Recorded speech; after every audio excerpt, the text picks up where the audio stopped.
人工智慧发展了真紧哦，对社会嘛有真大影响。立法院今仔是办头一场的人工智慧基本法草案的公听会，邀请专家学者来讨论 AI 法制的规范，望讲会当来执行风险的管理，嘛通来促进 AI 产业的发展。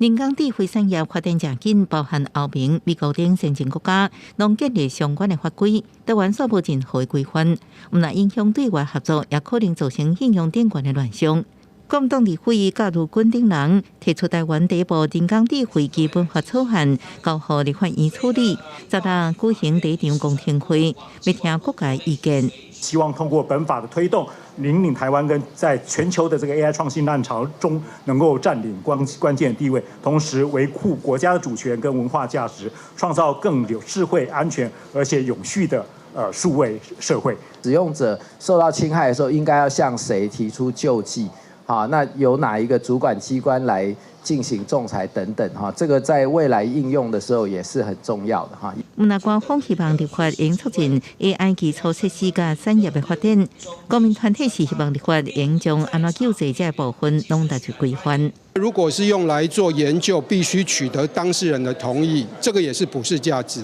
可是，在应用上，怎么让这种应用得以确保，让我们在健康促进、疾病预防上得到保障，我想这是重要的。因为进前发生健保资料库个资使用争议，甚至是个资遭到盗卖问题。因为健保资料库退出权的草案已经送行政院审查，学者希望基本法伫个资保护顶悬也要注重，也希望台湾参考各国规范，方便公司部门伫 AI 应用顶悬的管理安全。公视新闻采访报道。